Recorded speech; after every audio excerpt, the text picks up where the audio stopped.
हमें यहाँ पर क्वेश्चन में पूछा गया है कि expand y equal to cos to the power 9x in cosine of multiple of x and then find yn। ठीक है, यानी कि हमें y equal to cos to the power 9x ये जो फंक्शन दिया है उसका nth ऑर्डर डेरिवेटिव निकालना है। तो इस क्वेश्चन को आंसर करने के लिए हम लोग ये वाले एरो से शुरुआत करेंगे। सबसे पहले हम लोग अज्यूम कर लेते हैं x is equal to cos x plus i sine x. ठीक है, तो ये x को हम लोगों को क्या कंसिडर करना है, x is equal to cos x plus i sine x कर दिया। अगर हम लोग x का रेसिप्रोकल ले लेंगे तो वो हो जाएगा 1/x, और राइट साइड में डिनोमिनेटर में क्या दिखाई देगा हमें, 1/1 cos x plus i sine x दिखाई देगा, जो सिंप्लीफाइड होने पर क्या हो जाएगा, simply cos x minus i sine x हो जाएगा। ठीक है, या फिर आप लोग इतना ही कंसिडर कर लो, 1/x क्या होने वाला है, फिर x is equal to cos x plus i sine x consider करने के बाद 1/x हो जाएगा cos x minus i sine x. ठीक है, ये हम लोगों ने अज्यूम किया हुआ है, तो यहाँ पर लिख लेते हैं लेट। इसके बाद अगर हम लोग x और ये 1/x को एडिशन कर लेंगे तो वो ऐसा लिखना होगा x प्लस 1/x, और इन दोनों का एडिशन करने पर रिजल्ट क्या आ जाएगा, 2 टाइम्स ऑफ कॉस एक्स, यानी कि प्लस आई साइन एक्स और ये minus i sine x cancel हो जाएगा एडिशन करने पर। राइट साइड में हमें लिखना होगा सिर्फ 2 कॉस एक्स, इतना लिख दिया। ठीक है, अगर हम लोग नेक्स्ट स्टेप में cos to the power 9x ऐसा हमें चाहिए था, तो अगर हम लोग नेक्स्ट स्टेप पे दोनों साइड में टू द पावर 9 ले लेंगे तो चेंजेस क्या हो जाएंगे, देखो यहाँ पर ये चेंजेस दिखाए, एरो दिखाए, ये x plus 1/x to the power क्या लिख सकते हैं हम लोग 9 लिख सकते हैं, और राइट साइड में 2 to the power 9 dot cos to the power 9 ऐसा लिख सकते हैं। ठीक है, इतना क्लियर हो गया। नेक्स्ट स्टेप में हम लोग राइट साइड वाला पार्ट लेफ्ट साइड में लिखेंगे और लेफ्ट साइड वाला पार्ट राइट साइड में लिखेंगे, ये यानी कि वो क्या किया, that is 2 to the power 9 cos to the power 9x, ये ऐसा लिख दिया, इज इक्वल टू में क्या, लेफ्ट साइड वाला part that is x plus 1/x to the power 9। Right side में हमें नेक्स्ट स्टेप में राइट साइड वाला पार्ट हमें एक्सपांड करना होगा, तो लेफ्ट साइड वाला पार्ट हमें एज इट इज लिख देना है, that is 2 to the power 9, और ये cos to the power 9x ये वाला पार्ट हमने एज इट इज लिखा। राइट साइड में हम लोग इसको एक्सपांड करेंगे, तो सबसे पहले कैसा होगा, ये एक्सपांड करते वक्त a plus b to the power n है, n की जगह पे यहाँ पर 9 आया हुआ है, तो बाइनोमियल थ्योरम यूज़ कर हम लोग इसको एक्सपांड कर सकते हैं, या फिर इसके कोएफिशिएंट निकालने के लिए हम लोग डायरेक्टली पास्कल्स ट्रायंगल भी यूज़ कर सकते हैं। तो पास्कल्स ट्रायंगल के अंदर जो भी पावर होती है वेरिएबल की, उसके कोएफिशिएंट निकालने जाते हैं, और देखो वो निकाले कैसे जाएंगे, पहले सबसे पहले हमें 1 लिखना होगा। 1 लिखने के बाद यहाँ पर 1 1 पुट कर देंगे, फिर से इन दोनों 1 का एडिशन कितना हो जाएगा, सेकंड रो में लिखे हुए 1 + 1 2 वो सेंटर में लिखा और साइड में 1 1 लिख दिया। अभी ये 1 + 2 कितना होगा 3, ये 2 + 1 कितना होगा 3, और लास्ट में 1 1 लिख दिया। इसके बाद ये 1 + 3 कितना होगा 4, 3 + 3 होगा 6, 3 + 1 होगा 4, और लास्ट में 1 1 लिख दिया। इसी तरीके से हमें लास्ट में ट्रायंगल बढ़ाते जाना है। अभी देखो ये 1 + 4 हो जाएगा 5, 4 + 6 होगा ये 10, 6 + 4 हो जाएगा 10, 4 + 1 होगा ये 5, लास्ट में 1 1 पुट कर दिया।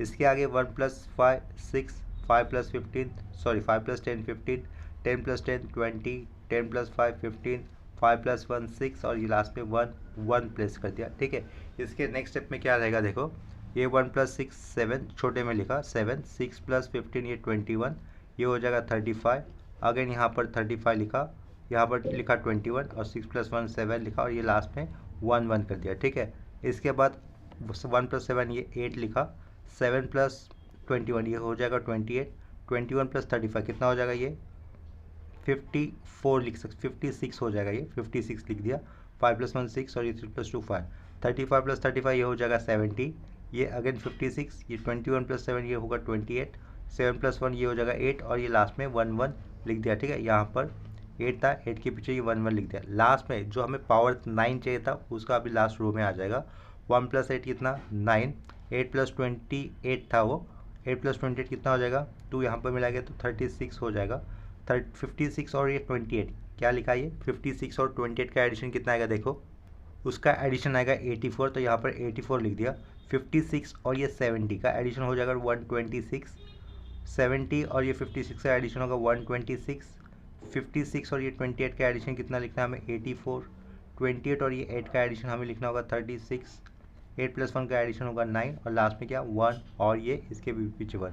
ये लास्ट का जो रो आया है वो हमें कोएफिशिएंट मिले किसके, x to the power sorry a + b to the power अगर 9 होता है, अगर हम लोग उसको एक्सपांड करेंगे तो ये a b c जो भी अगर बीच में होगा ना, तो उनके कोएफिशिएंट हमें इसी ऑर्डर में मिलेंगे। ठीक है, तो देखो बता रहा हूँ नेक्स्ट स्टेप पे हमें क्या करना होगा, सबसे पहले x की पावर लिखनी है हमें 9, तो x की पावर 9 लिख दी। आगे x की पावर जो x लिखा है उसकी पावर कम कम होती जाएगी, और एक जगह पे वो x टू द पावर 0 होगी।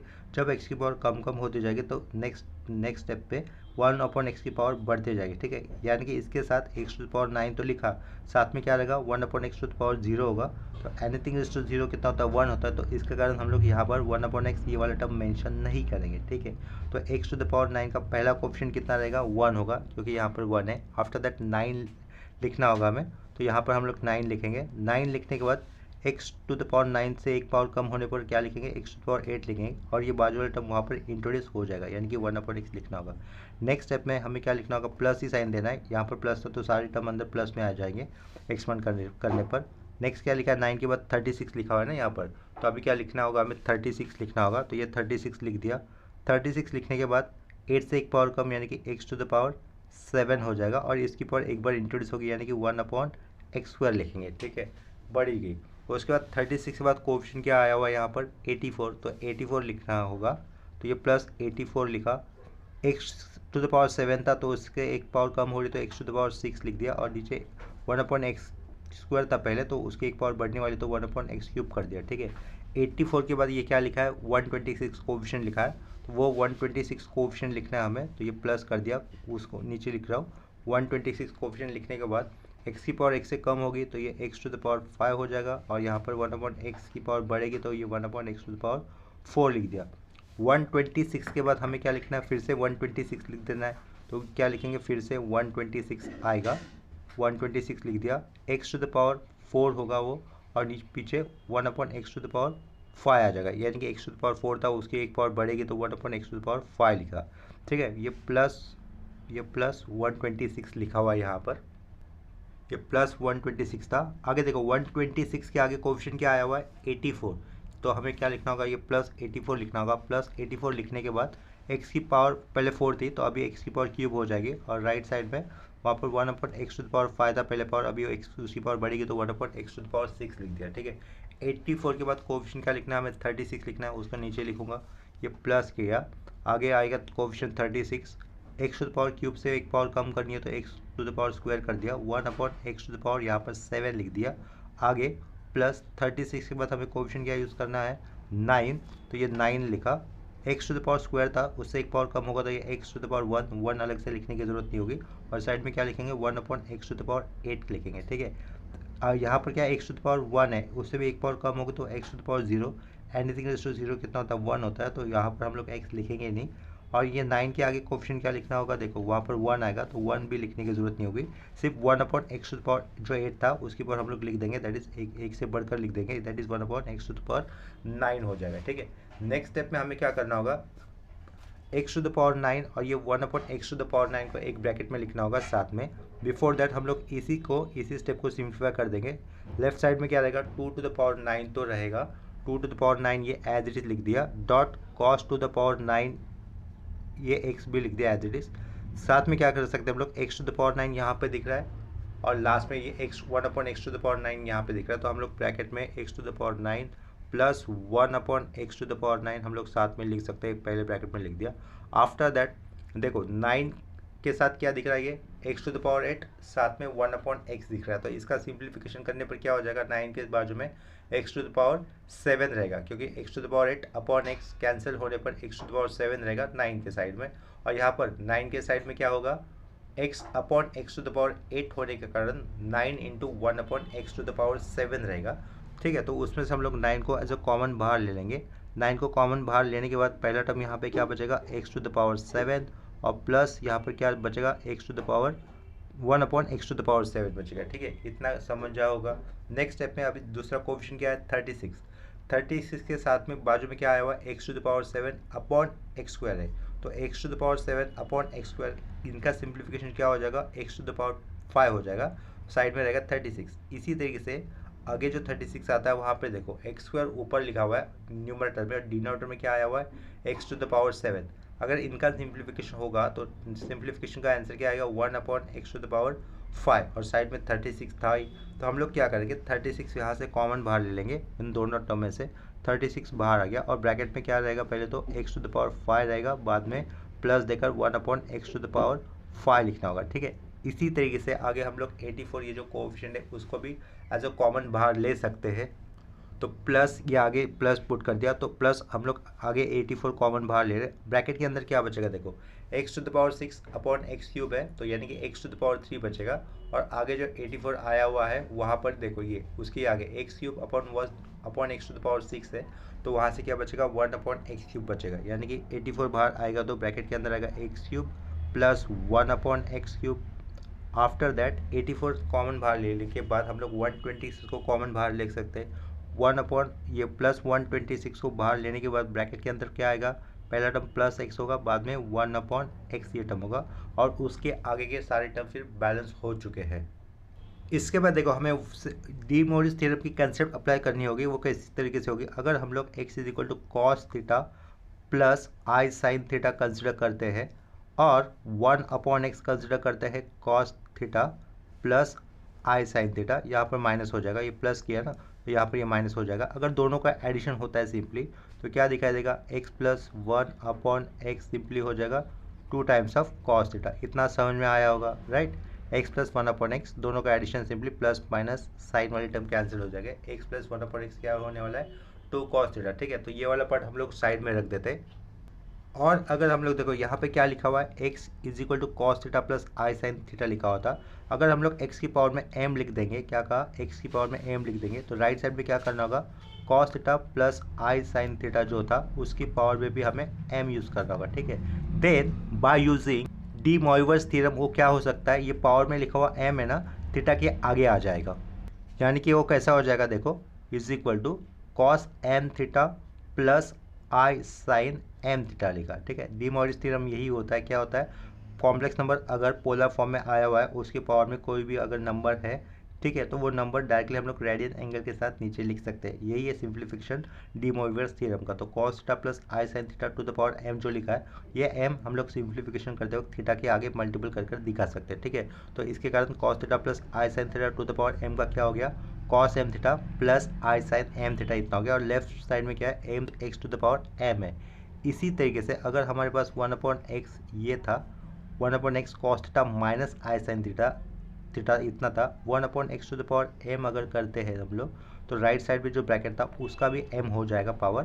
तो ये cos theta minus i sine theta to the power हम लोगों ने एम कर दिया। तो as per D Moivre's theorem क्या हो जाता है, वो पावर नीचे आ जाती है और रेडियन एंगल को मल्टीपल होगी, यानी कि क्या करेंगे हम लोग, cos m theta minus i sine m theta ऐसा लिखेंगे, और लेफ्ट साइड में क्या था, 1 upon x to the power m था, ठीक है। तो अगर हम लोग ये जो अंडरलाइन किया हुआ पार्ट है that is x to the power m, और यहाँ पर लास्ट में जो सेंटेंस आया है 1 upon x to the power m left side में, इनका एडिशन करेंगे तो वो क्या हो जाएगा, x to the power m plus 1 upon x to the power m ऐसा लेफ्ट साइड में दिखाई देगा, और राइट साइड में प्लस आई माइनस आई वाले टर्म कैंसिल होकर क्या बचेंगे, 2 कॉस एम थीटा बचेगा, ठीक है। यानी कि इसका आंसर क्या आने वाला है, ये जो राइट साइड में लिखा है x to the power m plus 1 upon x to the power m का आंसर क्या आएगा, सिंपली 2 कॉस एम थीटा आएगा, ठीक है। तो ये जो अभी सर्कल किया हुआ फॉर्मूला ये हम लोगों ने डिराइव किया है, कैसे आता है वो, यानी कि x to the power m plus 1 upon x to the power m क्या होता है, 2 कॉस एम थीटा होता है। तो यहाँ पर अभी हमारे क्वेश्चन में राउंड ब्रैकेट के अंदर देखो m की वैल्यू चेंज होते जा रही है ना, पहले m की वैल्यू 9 है, बाद में m की वैल्यू 7 है, इसी तरीके से लास्ट में x प्लस 1 तो हम लोग सिंपली 2 कॉस थीटा लिख सकते हैं। यहाँ पर हम लोग क्या लिखेंगे, in terms of x he mention कर देंगे।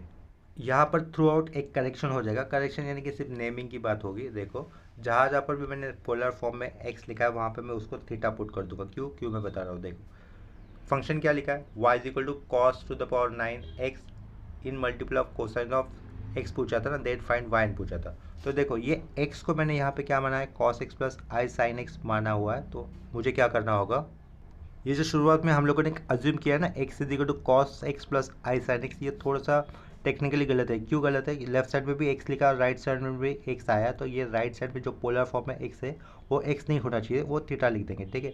हम लोग इसको करेंगे थीटा और इसको भी करेंगे थीटा, क्योंकि x 2 बार यूज़ नहीं होगा, पहले लेफ्ट साइड में एल्जेब्रिक में एज ए यूज़ किया और राइट साइड में ट्रिग्नोमेट्रिक में as a radian angle use किया, तो ऐसा सही नहीं हो सकता, ठीक है। तो राइट साइड में पोलर फॉर्म में जहाँ पर भी हम लोगों ने x यूज़ किया है एज अ रेडियन एंगल, वहाँ पर हम लोग थीटा ये रेडियन एंगल यूज़ कर देंगे। इसका मतलब ये क्या हो जाएगा, x plus 1 upon x 2 cos theta हो जाएगा। तो ये डार्क पेन से दिख रहा होगा आपको, ये चेंजेस किए होंगे, ठीक है। डार्क हुआ होगा। ये तो 2 cos theta minus i sine theta रहेगा 1/x के लिए। जहाँ जहाँ पर भी ट्रिग्नोमेट्रिक टर्म के साथ रेडियन एंगल आया हुआ है तो वहाँ पे हमें सिर्फ थीटा प्लेस कर देना है। तो ये यहाँ पे देखो 2⁹ तो हमें यहाँ पर इस x की जगह पे भी थीटा लिखना होगा और यहाँ पर इस x की जगह पे भी थीटा लिखना होगा। बाकी का कोई चेंजेस नहीं है, बाकी का सब कुछ सही चल रहा है। ठीक है, पूछा था cos⁹ पूछा था उन्होंने क्वेश्चन में, cos⁹ पूछा था, लेकिन हम लोगों ने x के जगह पे ये थीटा में कंसिडर कर दिया, लिख दिया। ठीक है, इससे कोई चेंजेस नहीं होने वाले। इतना क्लियर हो गया। तो अभी का पॉइंट क्या बताया था, x⁹ प्लस 1/x⁹ को हम लोग क्या लिख सकते हैं, 2 cos n 9 लिख सकते हैं। cos m थीटा था ना वो, तो cos 9 लिख सकते हैं। लेफ्ट साइड में क्या रहेगा, ये 2⁹ रहेगा।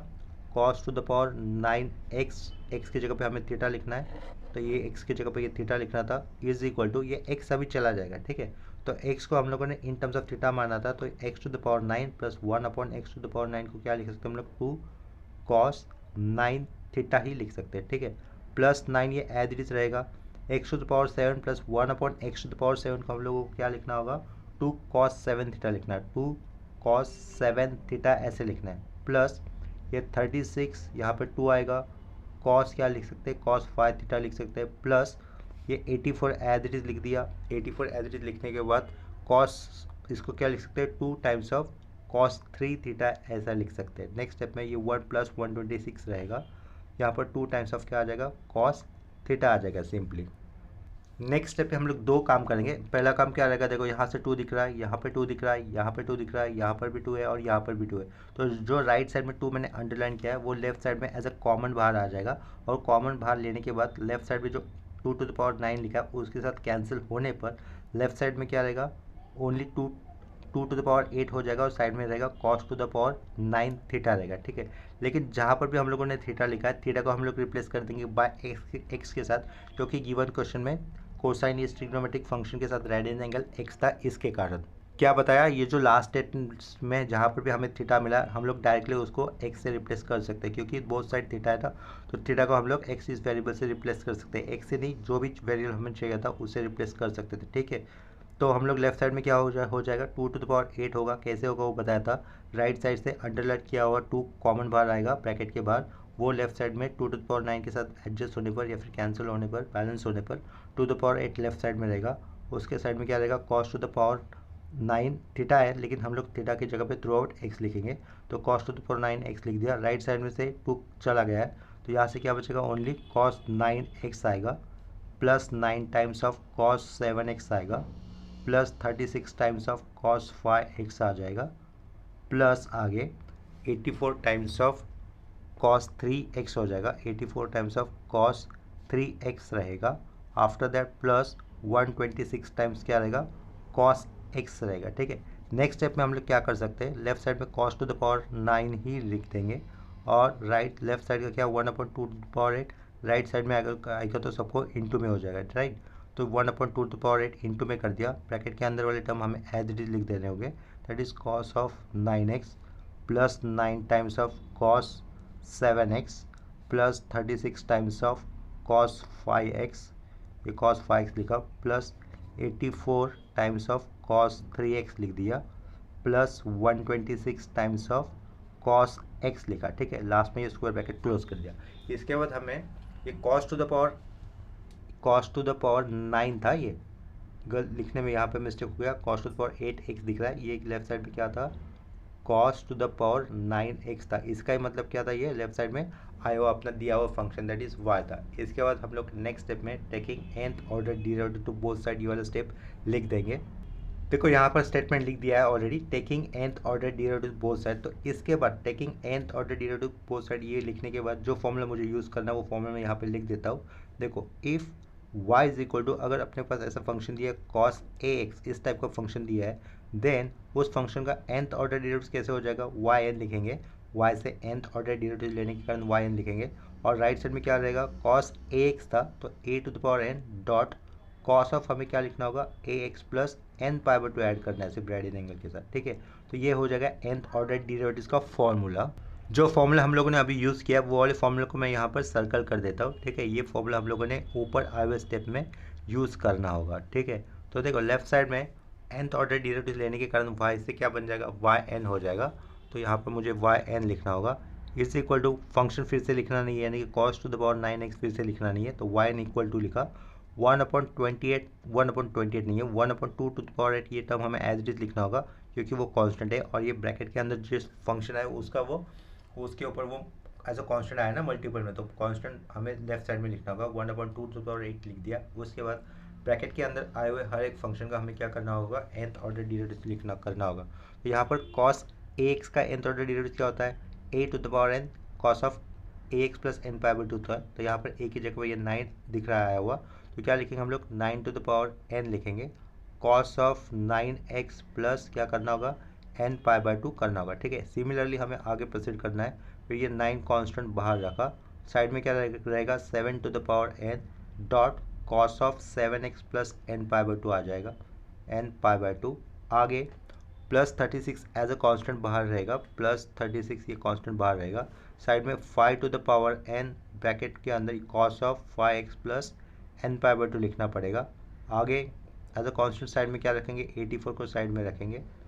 3 टू द पावर n हो जाएगा, cos of 3x plus n pi by 2 लिखना होगा, n पाई बाई 2। और लास्ट में 126 एज अ कांस्टेंट बाहर रखेंगे हम लोग, प्लस 126 एज अ कांस्टेंट बाहर रखा। 1 टू द पावर n 1 ही रहने वाला, तो यहाँ पे क्या लिखेंगे हम, simply cos of x plus n pi by 2। तो ये है हमारा लास्ट में लिखा हुआ required nth order derivative for the given function. इसके बाद सेम कंसेप्ट के ऊपर हम लोग और एक सम यहाँ पे कर लेते हैं, जो कि हम लोगों ने ऑलरेडी किया हुआ है लेक्चर नंबर 9 के अंदर। ये हमारा आखिरी न्यूमेरिकल्स होगा on the concept based on De Moivre's theorem के ऊपर, successive differentiation based on De Moivre's theorem है ना। तो इस कंसेप्ट के ऊपर अभी हम लोग जो सम लेंगे वो आखिरी सम होगा। उसके बाद हम लोग नेक्स्ट लेक्चर में लीबनिट्ज थ्योरम सीखेंगे। देखो नेक्स्ट क्वेश्चन क्या दिया, if y equal to tan inverse of bracket के अंदर root of 1 plus x square upon में x minus 1, prove that y n is equal to 1/2 minus 1 to the power n minus 1 factorial dot n minus 1 factorial sine to the power n theta dot sine n theta where theta is equal to tan inverse of 1/x। तो ये same question हम लोगों ने lecture number 9 के अंदर पहला ही question में किया हुआ है, सिर्फ स्टार्टिंग अलग था, यहाँ पर भी स्टार्टिंग अलग दिख रहा है। इसके कारण आप लोगों को दोनों फंक्शन अलग थे ऐसा लग रहा होगा। ठीक है, तो देखो यहाँ पर ये क्वेश्चन नंबर 9 के साथ ही कैसा होगा ये एग्जैक्टली वो चेक कर लेते हैं। यहाँ पर इस क्वेश्चन को आंसर करने के लिए ये वाले एरो से शुरुआत करूँगा। सबसे पहले हमें क्या करना होगा, given function as it is लिखना है। तो ये y is equal to tan inverse लिख दिया, और ब्रैकेट के अंदर फंक्शन में क्या है 1 प्लस एक्स स्क्वायर अपॉन में x माइनस 1 और राउंड ब्रैकेट क्लोज। जब भी हमें न्यूमरेटर के अंदर या फिर न्यूमरेटर के अंदर 1 प्लस के साथ अगर कोई भी वेरिएबल आता है तो x को हम लोग क्या करेंगे, या फिर ये प्लस के आगे जो भी टर्म आता है उसको tan स्क्वायर थीटा मान लेंगे, यानी कि x स्क्वायर को मुझे क्या मानना है, tan स्क्वायर थीटा कंसिडर करना है। तो हम लोग यहाँ पे कंसिडर कर लेते हैं x स्क्वायर को, लेट x स्क्वायर को हम लोग कंसिडर कर लेंगे tan स्क्वायर थीटा, थीटा की जगह पे मैं लिख लेता हूँ अल्फ़ा। तो इसका ही मतलब क्या हो जाएगा, x को हम लोगों ने क्या माना हुआ है, tan अल्फ़ा हो जाएगा, दोनों साइड अगर स्क्वायर रूट होता है तो x equal to tan alpha अगर होगा तो इसी का मतलब क्या हो जाएगा, अल्फ़ा की वैल्यू क्या होनी है, tan इनवर्स ऑफ x हो जाएगी। ठीक है, इसको हम लोग अंडरलाइन कर देते हैं। इसके बाद अभी हम लोग मेन क्वेश्चन में आ जाते हैं। मेन क्वेश्चन यानी कि y इज इक्वल टू ये tan इनवर्स लेफ्ट साइड का एज इट इज लिखा, उसके बाद एक राउंड ब्रैकेट डाला, रूट के अंदर x हम लोगों ने क्या माना, एक्स स्क्वायर क्या माना है, tan स्क्वायर अल्फ़ा माना है। तो 1 प्लस क्या लिखना है हमें यहाँ पर, tan स्क्वायर अल्फ़ा लिखना है। नीचे तो x क्या हो जाने वाला है, tan अल्फ़ा होगा, तो नीचे आएगा ये tan अल्फ़ा लिखा, सेंटर का ये -1 राउंड ब्रैकेट क्लोज। ठीक है, रूट ऑफ या फिर 1 प्लस tan स्क्वायर थीटा कितना होता है, क्या कहा 1 प्लस tan स्क्वायर थीटा कितना होता है, वो cos स्क्वायर, सो वो होगा sec स्क्वायर अल्फ़ा हो जाएगा, राइट। अगर थीटा के टर्म में बात करें तो 1 प्लस tan स्क्वायर थीटा होता है sec स्क्वायर थीटा। अगर यहाँ पर अल्फ़ा के टर्म में बात होगी तो 1 प्लस tan स्क्वायर अल्फ़ा क्या और लिखना होगा हमें, sec स्क्वायर अल्फ़ा लिखना होगा। लेकिन रूट के अंदर sec स्क्वायर अल्फ़ा को हम लोग सिंप्लीफाई करके लिखेंगे तो क्या लिखना होगा, यहाँ पर सिंपली sec अल्फ़ा लिखना होगा, आगे क्या ये -1, और यहाँ पर डिनोमिनेटर में क्या रहेगा, x हो जाएगा। ठीक है, डिनोमिनेटर का जो x आया वो थ्रू आउट आया हुआ है, यानी कि यहाँ पर पूरा कंप्लीट को आया हुआ है, तो x की जगह पे हमें क्या लिखना था, tan अल्फ़ा लिखना था। यहाँ पर फिर क्या कर दिया, tan अल्फ़ा लिख दिया, लास्ट में ये राउंड ब्रैकेट क्लोज कर दिया। ठीक है, तो ये वाला डिनोमिनेटर का लाइन मुझे एक्सटेंड करना है, -1 भी कैसे है न्यूमरेटर में। ठीक है, तो यहाँ पर देखो ये -1 वाला पार्ट ऊपर है, तो ये लाइन एक्सटेंड कर देना होगा, अपॉन में x लिखना होगा। ठीक है, यहाँ पर ये -1 था, कंसिडर कर लो। यहाँ पर ये लाइन पूरा है, ये लाइन पूरा है, ऊपर क्या था, -1 था। क्वेश्चन लिखते वक्त थोड़ा सा प्रॉपरली नहीं लिखा था। नेक्स्ट स्टेप में हम लोग क्या करेंगे, सेक अल्फा का मतलब क्या होता है, 1/cos अल्फा होता है। तो लास्ट स्टेप में तो हमें न्यूमरेटर पे सेक अल्फा मिला है ना कहीं ना कहीं, तो हम लोग क्या करेंगे, सेक अल्फा का मतलब क्या होता है, 1/cos अल्फा, तो वो हमें सब्स्टिट्यूट करना होगा। तो लेफ्ट साइड में ये tan inverse as it is round bracket, sec alpha मतलब 1/cos अल्फा लिख दिया, आगे का ये -1, ये main centre line, tan alpha का मतलब क्या होगा, sine alpha upon cos alpha हो जाएगा, राइट, ये राउंड ब्रैकेट क्लोज। ऊपर न्यूमरेटर में हमें क्रॉस मल्टीप्लिकेशन करना होगा, तो क्रॉस मल्टीपल करने पर न्यूमरेटर में वैल्यू क्या होगी, 1 - cos alpha upon cos alpha, ठीक है। और नीचे वाला वैल्यू फ्रैक्शन में होने के कारण अगर हम लोग उसको उल्टा करेंगे तो वो क्या हो जाएगा, cos alpha upon sine alpha, ऐसा हो जाएगा। यहाँ पर राउंड ब्रैकेट क्लोज कर दिया, यहाँ से कॉस अल्फा ये टर्म कैंसिल हो जाएगा, तो y equal to tan inverse of round bracket के अंदर न्यूमरेटर में क्या आएगा, 1 - cos अल्फा आ जाएगा, और डिनोमिनेटर में आएगा ओनली साइन अल्फा आ जाएगा। यहाँ पर राउंड ब्रैकेट क्लोज कर दिया, ठीक है। y इज इक्वल टू ये tan इनवर्स ऑफ ब्रैकेट के अंदर 1 - cos थीटा, 1 - cos थीटा का फॉर्मूला क्या होता है, 2 साइन स्क्वायर थीटा बाय 2 होता है, यानी कि यहाँ पर अल्फा बाय 2 लिखना होगा, और अपॉन में साइन 2 थीटा का फॉर्मूला क्या होता है, साइन 2 थीटा का formula 2 sine theta cos theta होता है, तो साइन अल्फा का फॉर्मूला हो जाएगा 2 sine alpha by 2 dot cos alpha by 2, और नीचे हम डिनोमिनेटर में लिखेंगे साइन अल्फा का फॉर्मूला क्या, 2 sine alpha by 2 dot cos alpha by 2, round bracket यहाँ पे क्लोज। जो फॉर्मूले बेसिक फॉर्मूले यूज़ किए वो फॉर्मूले में साइड में लिख देता हूँ। 1 - cos थीटा का स्टैंडर्ड फॉर्मूला हो जाता है, 1 - cos थीटा का फॉर्मूला होगा 2 साइन स्क्वायर थीटा बाय 2, और अगर साइन, ये स्टैंडर्ड है, अगर साइन 2 थीटा होता है तो उसका क्या हो जाएगा, 2 sine theta dot cos theta, ऐसा फॉर्मूला होता है, राइट। लेकिन हम लोगों ने कौन सा यूज़ किया है, सिंपली अगर साइन थीटा हो जाएगा 2 थीटा है तो उसका एंगल हाफ होगा, 2 साइन थीटा कॉस थीटा होगा।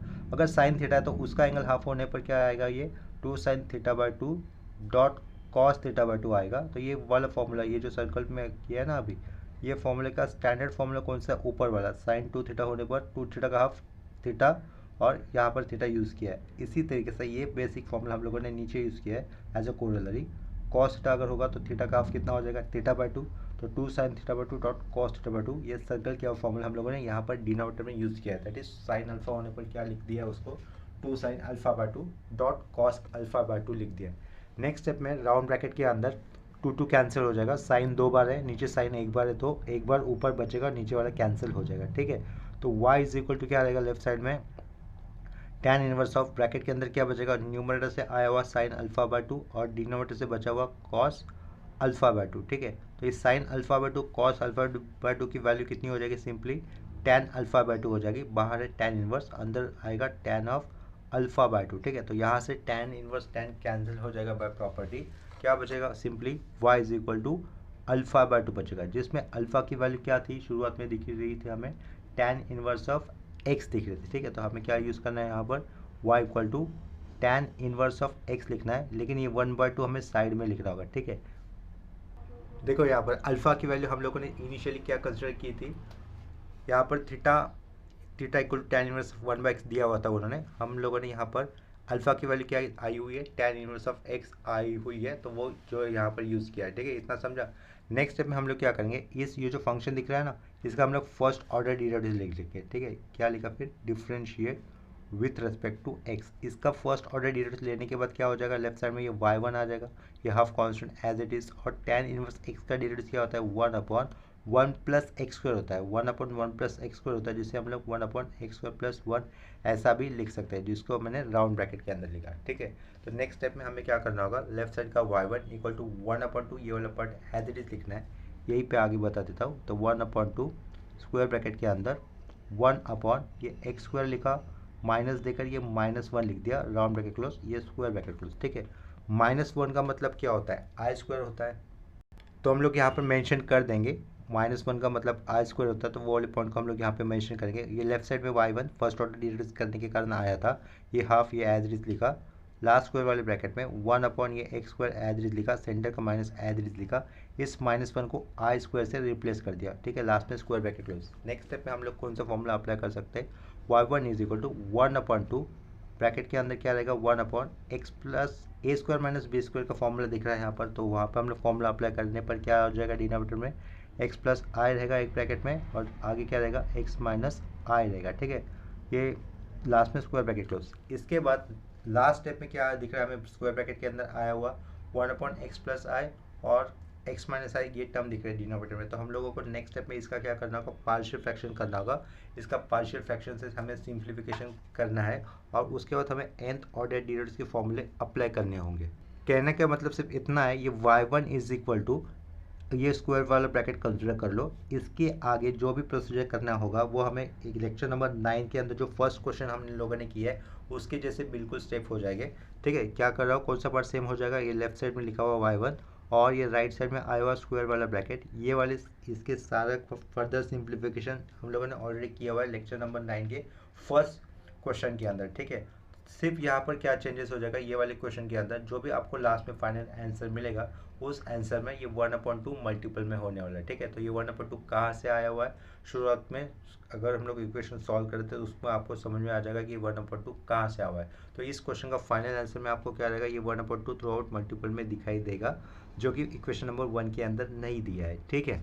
बाकी का सारा सिंप्लीफिकेशन का इक्वेशन नंबर 1 के अंदर जैसा कि पहला क्वेश्चन सॉल्व किया उसके तरह से ही होगा।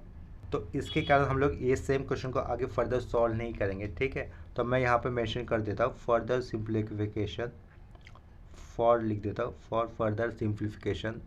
तो देखो यहाँ पर क्या लिखा है, further simplification is similar to first question solutions in our 9th lecture of this topic, ठीक है, या फिर सेम टॉपिक। सेंटेंस को फिर से रीड कर देता हूँ, further simplification is similar to first question solutions in our 9th lecture of this topic, ठीक है। तो इसके कारण लास्ट में हमें सॉल्यूशन देखो किस तरीके से मिलेगा, y इज इक्वल टू सिर्फ जो क्वेश्चन नंबर 1 में यानी कि लेक्चर्स 9 के फर्स्ट का जो सॉल्यूशन था वहाँ पर आपको हाफ नहीं दिखाई देगा, ठीक है। तो यहाँ पर ये वाली सॉल्यूशन में आपको एक्स्ट्रा हाफ आ जाएगा, बाकी का सब कुछ पार्ट सेम ही है।